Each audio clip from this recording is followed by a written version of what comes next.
We're with Alameda Mayor Marie Gilmore. Thank you for your time. We appreciate it. And I have to add her cute dog, Fergie. Yeah, who's very mellow and asleep. Actually, true. He is. And Mayor Gilmore is Alameda's first African-American mayor, which I think indicates an Alameda that's far more progressive than it's been given credit for. But I didn't want to talk so much about that. I want to talk more about your accomplishments during your time as mayor. Thank you for the opportunity. I'm glad we could sit down together today. I think my biggest accomplishment, well, there are a couple, and I have to say that nobody achieves anything by themselves. I have a really great staff, and I think by and large the community has rallied around me and the council to accomplish the things that we've done. So in no particular order, a no-cost conveyance of Alameda Point, which is the former Naval Air Station. That happened last year after 17 years for various reasons of being stalled. And we are very close to picking developers for two rather large parcels, 60 plus and 80 plus acres. And you know, if everything goes well, we could actually see shovels in the ground in a couple of years. So that's very, very exciting to me. So that's number one. Number two, we've managed to stabilize City Hall. Before our current city manager, John Russo, came, we had something like 7 flavors of interim acting city managers. And that is not good for an organization. You have to provide stability so people are free to use their expertise and not worrying about what's going to happen next within City Hall and whether or not they're going to have a job. And so a couple of John's first acts were to appoint permanent department heads, which we didn't have. We had a lot of interim department heads. Same thing applies. Also, the other thing that that we have done was we were at war with our public safety bargaining units. Previously, we'd had an 8-year contract under, I think it was probably 2 prior administrations. And we could not negotiate, we couldn't actually sit down at the table and negotiate a new contract. So what for the city was a bad 8-year contract turned into a bad 12-year contract. Now we have labor peace. We've been able to sit down and work cooperatively with our safety units. They are paying, now this is kind of arcane, but I'm really proud of it. By the end of the current contract, they will be paying 15% towards their retirement. 9 is considered full freight, so the delta between 9 and 15, they're actually picking up some of the city's share. And that's one of the highest contribution rates in the county, so we're really proud of that. They've also agreed for new hires to give up spousal benefits. So before we were paying for both the employee and his or her spouse. So, so that's really great strides. And we have a cooperative relationship, and they know that we're going to be looking for more adjustments in the future as, excuse me, we struggle with our other post-employment benefits that, you know, other cities have. The other thing that I'm really proud of is we have managed, even in a difficult fiscal environment, not to cut any after-school programs that help support our kids and also our lifelong learners. So we have a very robust after-school program in our parks, and we have many, many library programs geared to small children, middle schoolers, teens, and lifelong learners. And we've been able to keep all of that even during a very difficult financial time. So those are just a couple of the things. Oh, and then one other thing. We've also managed to bring new parks online. We're looking at about 30 acres of new parkland. Wow. One I'm particularly proud of, it's Estuary Park, and it is going to be the first park that allows differently abled children and adults to play baseball. Oh. And we are... When is that going to open? Well, the first phase, I believe, is about $3 million, and we're about 800,000 short. So as soon as we raise that money, we have drawings. So hopefully in the next year or two. Wow. Yeah, we're very, very excited with that. I'm curious. I understand that America's Cup may be here. Maybe. Well, we've written letters, and we're waiting to hear what we don't know what they're looking at. So I just want to say that last America's Cup, Alameda was proud to host 2 of the 4 competing teams, Artemis and Luna Rosa here. And they really like being here in Alameda. They like the community. They like the challenging waters of the bay in which to practice and sail. And so I think they're both very much in our corner in terms of seeing, Alameda at least get some of the cup, or however that works out. But everything is fluid as of the moment, so I have nothing to report, unfortunately. Is it possible to make it when I say regional effort, I mean emphasize how great it would be to have America's Cup back in the Bay Area, and therefore we municipalities should help Alameda? Well, I think is that a possible approach is what I'm asking. Well, I think it would be possible, but we have to have, I think, a better sense of where BMW Oracle Racing is in terms of where they want to site it. Because the winner of the last cup gets to decide where the next cup is going to be held. Right. And Larry should have more time now that he's retired, right? I would think. Well, yeah, one would hope he'd like to do it in his backyard, but then again, maybe if he has more time, he wants to travel more. I don't know. Yeah, well, Larry, come on, What would you say to a person watching this who just is maybe from Moscow, has never been to Alameda before? How would you describe Alameda, and why should they visit Alameda? Okay, well, geographically, I always like to describe Alameda as in the middle of the San Francisco Bay Area, and we are a small island off the coast of Oakland. We have. I like that.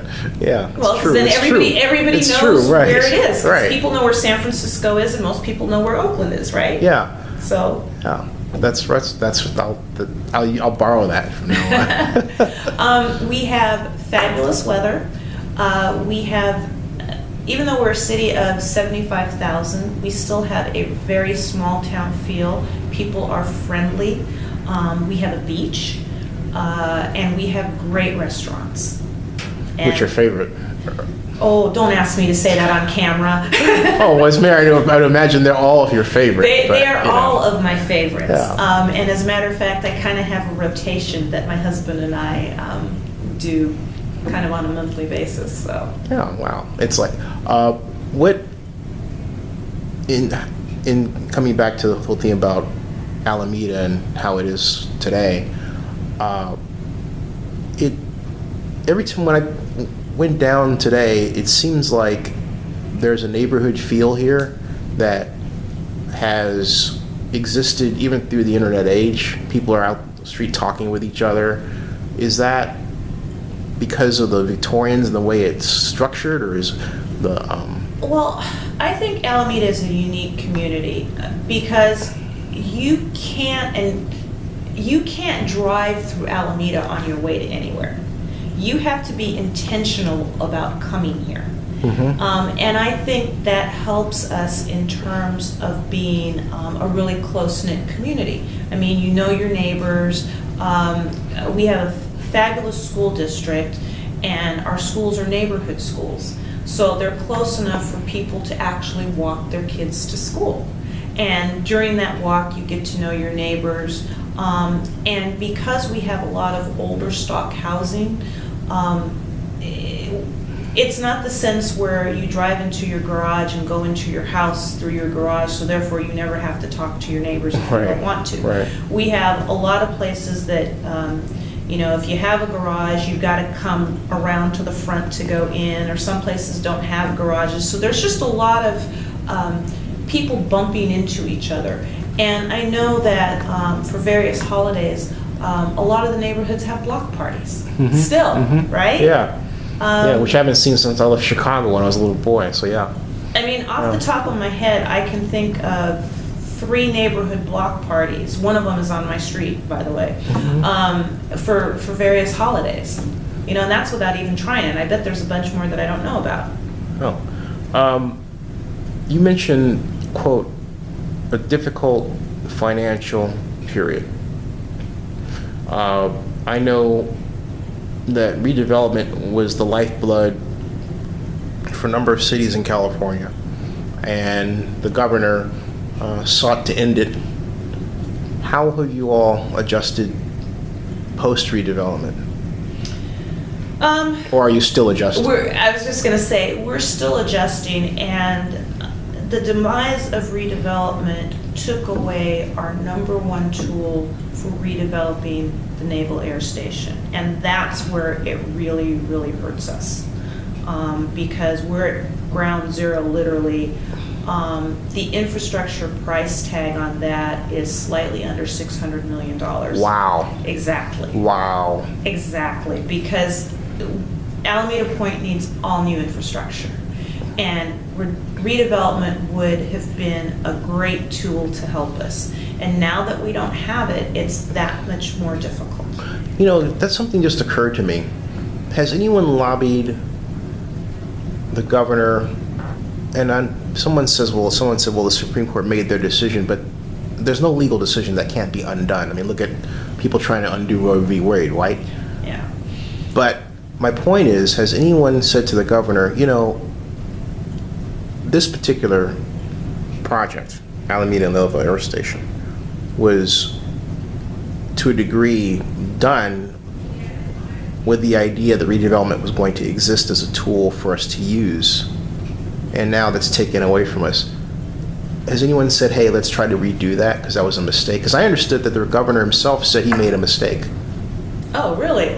That's what I heard. That's what I read, excuse me, yeah. There have been several efforts. So, as you know, when the military, the U.S. military decided to downsize, California, and in particular the Bay Area, was particularly hard hit. Yeah. So I was on the Alameda Base for Use Committee. Thanks to Keith Carson. Oh, okay, great. Yeah.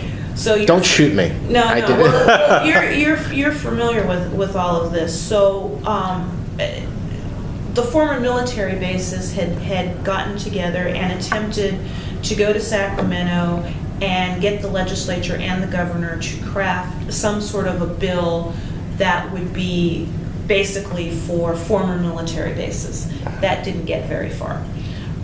We've also tried to push ahead infrastructure financing districts. That hasn't gotten very far. So it's not for lack of trying. Why hasn't that gotten far? You said infrastructure financing districts. You said not gotten far in terms of the legislature, or in terms of, that's an interesting point, if I may. Well, okay. I'm probably not the best one to ask about the inner doings and political workings in Sacramento. Let me ask you from another perspective. If it went through, what would it do? What would allow, you know? Well, it would be another tool for us to use, in order for us to finance some of that infrastructure, and it wouldn't be such a burden on, you know, private developers, but more importantly, it would make Alameda Point more attractive to private developers. So the local viewer watching this should lobby Sacramento to absolutely get this thing through, basically. Absolutely, because if you're a developer that's looking to develop part of Alameda Point, you've got to have access to a substantial amount of capital. I mean, to even be able to think about throwing your hat in the ring, right? You know, and so to the extent we could have some other mechanism to help us with the infrastructure, that would broaden the pool of potential developers, I think, which I think would be better for the region and certainly better for Alameda. Someone listening to this who's a Raiders fan might say, or an A's fan might say, hey, has anyone approached you about having a stadium down there? Have they? I will say, of course, I've heard rumors like everybody else, and I don't believe in zero-sum games. I don't believe in poaching on other cities. Yeah, unlike some cities So regarding the Golden State Warriors, right? You know, I'm staying out of that. What I would say is if I'm always open to possibilities, and so if it was clear that there was going to be no resolution with the city of Oakland and somebody approached us, sure, we would talk and entertain it. But that's as far as I'm willing to go right now, because I know that keeping the sports teams means a lot to Oakland. I can understand that. Does. You know, my husband's family is from Oakland, and pretty much all of them still live there. So, like I said, And for those viewers, her husband's Ron Gilmore at ESPN, so. Yes. Yeah. So please watch college football. Yeah, go Bears.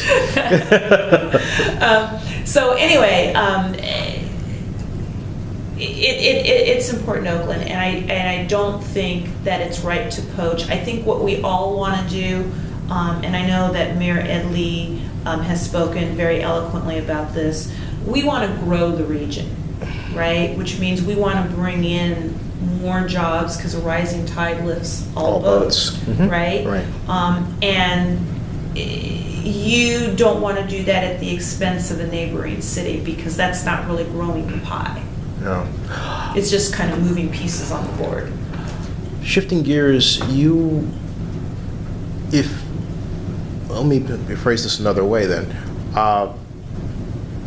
What would you have that's your first priorities or section of priorities for second administration?